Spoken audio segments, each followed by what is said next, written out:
The world is watching. Hi guys, I'm Dave in real life and welcome to today's daily video. And in today's video we are looking at the top 5 non-WWE tag teams. Yes, these are tag teams that have never wrestled under the WWE banner. So yeah, we are going to have a look at these. So it could be quite interesting to see how these tag teams would fare in today's modern division. And we are firstly going to have a look at number 5, Beer Money. Yes, Robert Roode does wrestle for WWE. And it's a shame that James Storm never moved up to the top division. Or as I call it, the top division. But yeah, this was a fantastic tag team in TNA. Well liked by the fans. James Storm would go on to have a solo career in NWA. Challenging for that world title. But yeah, Bobby Roode, obviously we know he became glorious, but never got this tag team in WWE, which is such a shame. It could have done some wonderful things, but unfortunately Bobby Roode did get partnered with Chad Gable for a time and Dolph Ziggler. But obviously WWE never felt the call could be made to James Storm, which is just such a shame. Maybe a reunion in the new TNA, which starts back in January for Beer Money. Maybe I'm being a bit optimistic, but hey, you never know. Stranger things have happened.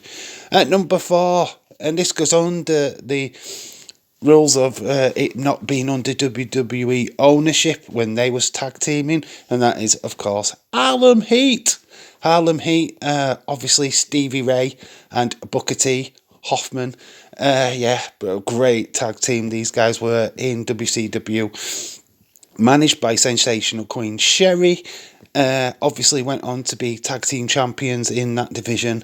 But by the time it had come when WWE came a-calling and bought out WCW, these two had already gone their separate ways. And it was kept that way. Stevie Ray never made it to WWE. And obviously, we now know Booker as just Booker T and a Hall of Famer at that, which was fantastic solo run. Obviously, it would have been nice to have seen some kind of reunion of this tag team, but sadly, that's not going to happen. Stevie Ray is not in physical fitness anymore to be able to compete in a wrestling ring. But yeah, it's such a sad note that this tag team never emerged on the WWE under the WWE banner. At number 3, and them boys, I'm so shocked that this never happened. That I'm obviously talking about the Briscoes. The Briscoes dominated the independent scene for such a long time. Never felt like they wanted to make the jump to the mainstream, and that even meant like WCW. They weren't interested. WWE, definitely not. They've categorically said 1,000 times that they just didn't want to work under Vince McMahon or any member of his family. So yeah, the Briscoes never made the jump to the big time. They have made smaller appearances just before the sad death on AEW, and obviously main stays on ROH, but yeah, the Briscoe boys just never really making that big mainstream push, which I think benefited them more than anything, as they've become megastars in their own right. Big business on the independent scene for these guys. And yeah, it's just one of them tag teams, but just never were going to be in WWE. Number 2 is the Motor City Machine Guns, TNA's very own bright spark tag team. Obviously very well respected, and obviously Alex Shelley and Chris Sabin still doing wonders in the solo division in Impact Wrestling at this moment in time. In fact, Alex Shelley is the world champion of Impact. But yeah, Shelley actually did make it to WWE, was invited into the Cruiserweight Invitational, and has also been a tag team partner of Kushida, also on that show, also an open invite. I think that was for the Dusty Cup.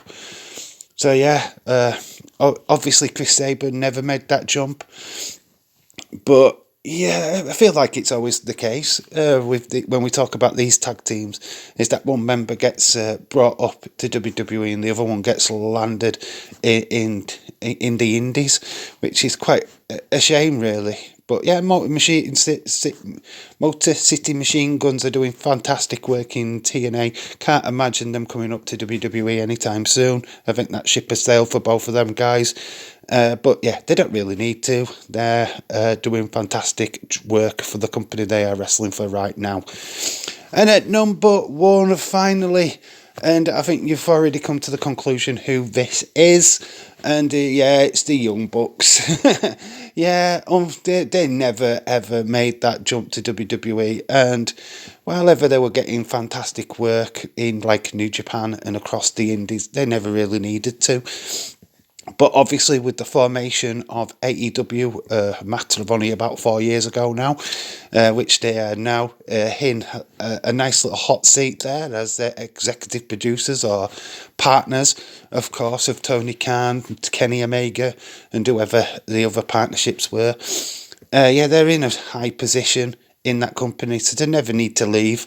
They never need to make that jump now to WWE. Yeah, Young Bucks are going to be AEW for life. Me personally, I'm not a big Young Bucks fan, so I'm not really bothered. But for a lot of people, what that super kick party, you're never going to see it in WWE, sadly. But yeah, Young Bucks are doing still great stuff in AEW. But yeah, that concludes pretty much the top 5 tag teams to never wrestle in WWE. Put in the comment section below if I've missed out any other tag teams. There is the Hollywood Blondes, of course, consisting of Brian Pillman and Steve Austin.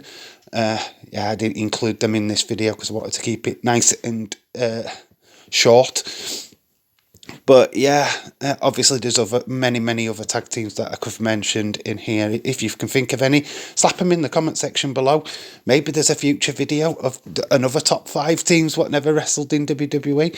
Let me know if that's something that you would like to see in the future. But yeah, this has been, for now, my top 5 non-WWE tag teams. Let me know what you think in the comment section below. I've been Dave in real life. You've been awesome. Until the next time, bye for now. Like, comment and subscribe if you're new. Bye for now.